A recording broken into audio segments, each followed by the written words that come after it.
Hey everyone, I'm sifting flour.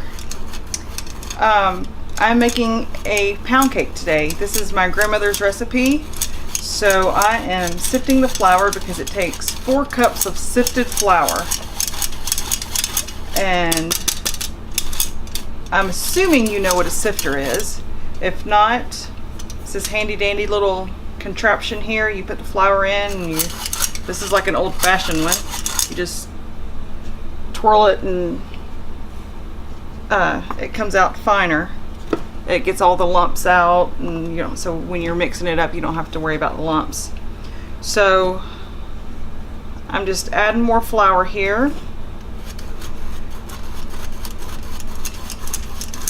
and then once I am done with it I measure out 4 cups of the sifted flour. Okay, so I've got my flour sifted. I'm not sure how much exactly it is right now, but this is my grandmother's recipe. I don't know it by heart, so I'll be referring to my cookbook. And this is a family cookbook that we have. And this is my grandmother's family. And this is my grandmother right there. She's one of 12 kids. So she had asthma really bad, and they lived on a farm, so she was unable to work the fields and the farm, so she learned to cook, and boy did she cook. So I go by my grandmother's recipe that's in this book because, like I said, I don't know it by heart. I've got my oven preheating to 300 degrees. We're going to bake this for 1 hour and 40 minutes. It seems like a long time.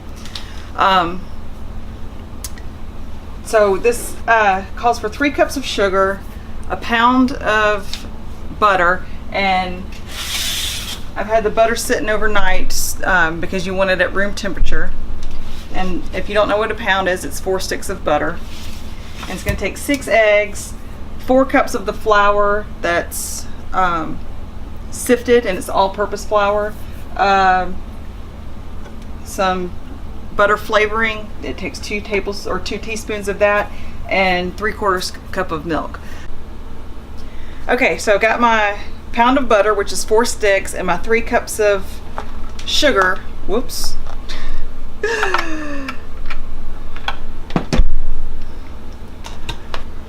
Okay, so now that my beaters are in, as a safety note, don't ever plug your blender in or your hand mixer and then put the beaters in, because if you hit that power button you're going to lose a finger or have it hurt pretty bad.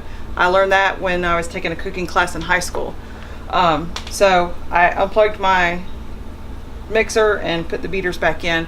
Okay, so I've got my 3 cups of sugar and my pound of butter, and I'm going to mix this till it's light and fluffy.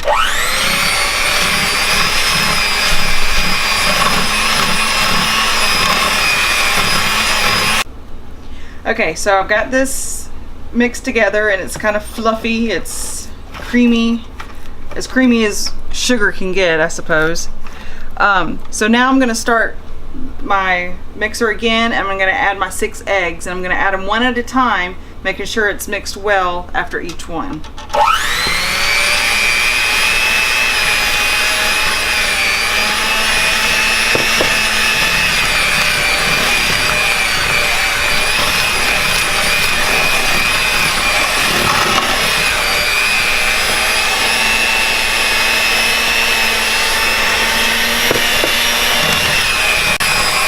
Okay, I got all my eggs in here, and the next step is to add the flour. And I'm going to alternate flour and milk. Sorry, I'm trying to read at the same time. Like I said, I don't know this recipe by heart. So I've got my cup, my measuring cup, and a knife, and what I want to do, this is how my grandma did it. You put it in there and then add the flour. So I'm going to start there, and then I'll alternate some milk in there and flour, and then I'll and I'll add the butter flavoring at the end. Okay, I just scraped down the sides of the bowl. I got my flour, butter flavoring, and milk added in. So I'm gonna keep that. Give it one quick little mix.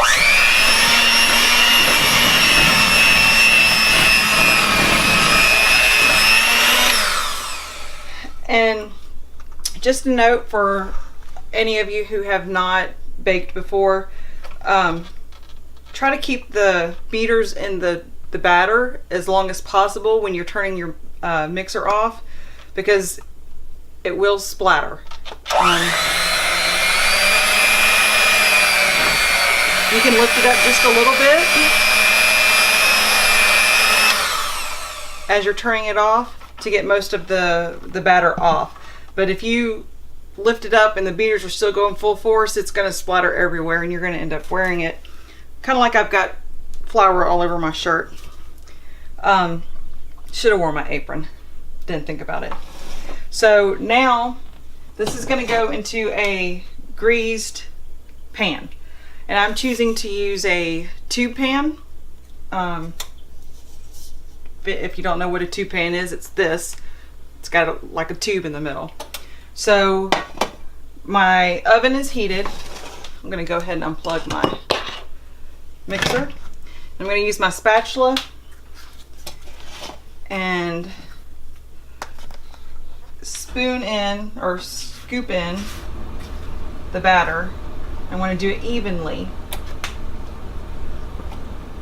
So do a little bit and then turn it. That way you don't have a lopsided cake.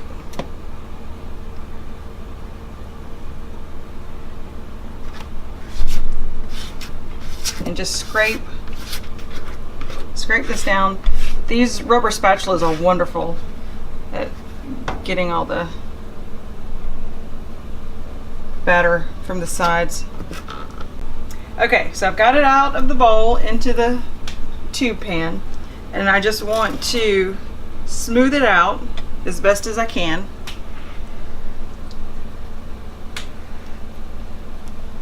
You want to make it as even as possible. You don't want to have a lopsided cake. And you know, I said to put it in a greased pan. My grandma always used Crisco and grease the pan and then put flour in it and shook the flour around to coat it. Well, that takes a lot of time. They make this wonderful spray called Baker's Joy, and that's what I use. So now it's ready to go in the oven, and it's going to take 1 hour and 40 minutes. So it's 300 degrees.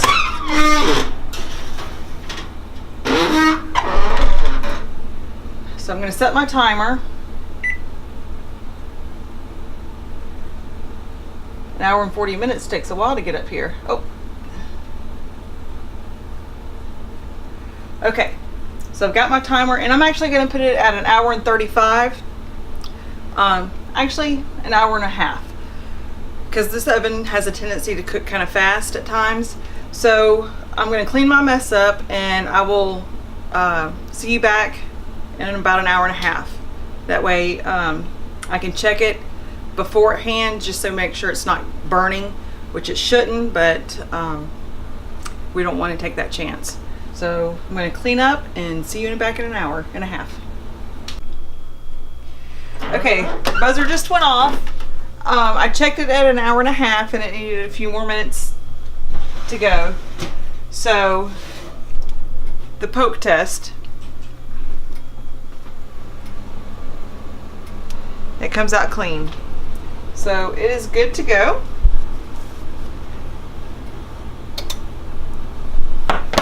Beautifully golden brown. So I'm going to let it sit right here on this cooling rack for a while to let it cool. And in just a little bit, I'm going to come around with a butter knife around the edges to loosen it up and around through here. And then I'll take it and put it on my cake plate. So we're just gonna let it cool for now, and I will see you back in just a little while. Okay, so I let the cake cool for about 20 minutes, and I got a butter knife and just ran around the top edge, and it just separated from the cake pan. It didn't stick at all. So I went ahead and put it on my plate, just to let you see what it looks like when it's made in the 2-pan. So I hope you enjoy. I know this was a favorite in my household growing up. Grandma always had pound cakes going. So hope it's not too hard for you and easy to make. I think the hardest part is when you're adding the flour and then the milk and then the flour and the milk. And if you have like a KitchenAid stand mixer, that works out well. I have limited space here, so I don't have one.